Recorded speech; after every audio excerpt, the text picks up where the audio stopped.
বন্ধুরা, bank CSP বা APS CSP লাইনে যদি কাজ করে থাকেন, একদম সঠিক ভিডিও এসেছেন। বিভিন্ন পারসেপশন দিয়ে আমরা ভিডিও বানানোর চেষ্টা করি, বিভিন্ন টপিক আপনাদের সামনে তুলে ধরি। আপনাদেরকে সাবধান থাকতে হবে, কাস্টমারদেরকে আপনাদের সাবধান রাখতে হবে। সাথে সাথে ব্যবসা কিভাবে করতে হয় সেটা যদি শিখতে হয়, তো আপনি অনেক কাছে জানতে পারবেন রাজস্থানের মারোয়ারিরা বা গুজরাটের যে বানিয়ারা, ওরা নাকি ব্যবসা শেখায়। নতুন একটা টপিক, নতুন একটা ইনফরমেশন আমার কাছে এসেছে, যেটা নিয়ে আলোচনা করতে বাধ্য হলাম যে কিভাবে রেকারিং ইনকাম দিয়ে অ্যাকচুয়ালি মানুষকে ঠকিয়ে নাকি ওটাই পলিসি যে যত বেশি সম্ভব ইনকাম করে নাও।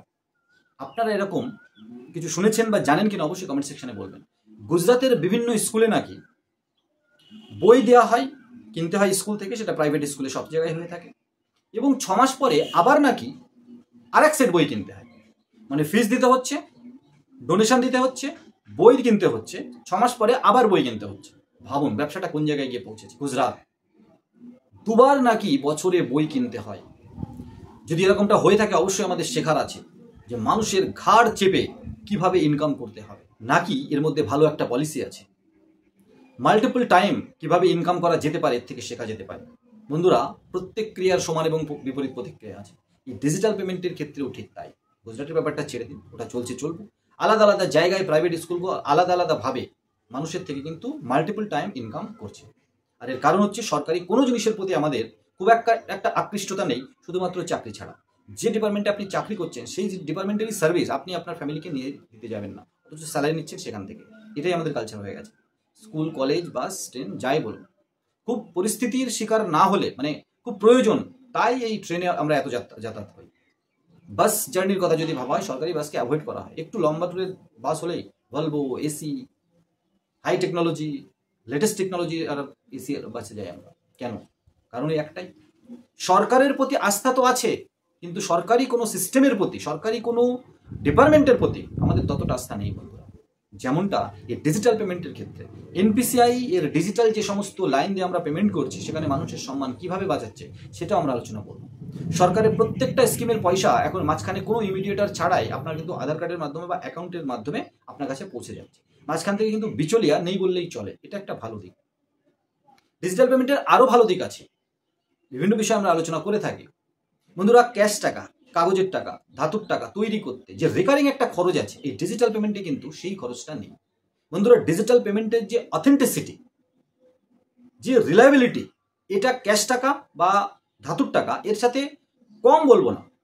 ধাতুর টাকা বা ক্যাশ টাকারও যে কম তা নয়, কিন্তু এটার আরও বেশি সিকিউর, এটা আপনারা জানেন।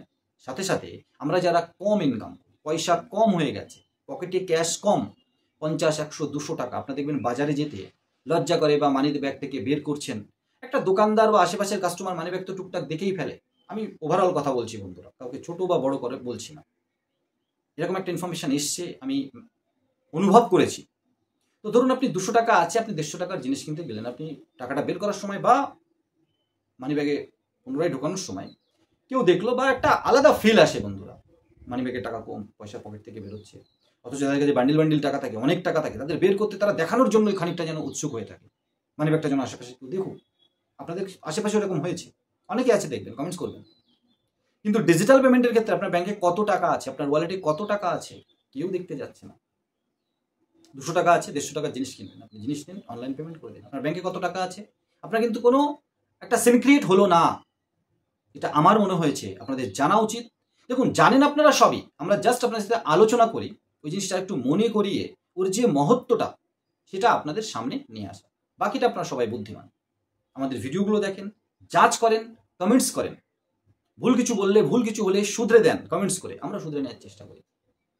নিজ গুণে এই ভিডিওগুলো দেখুন আর শেয়ার করুন, মানুষের সাথে শেয়ার করুন।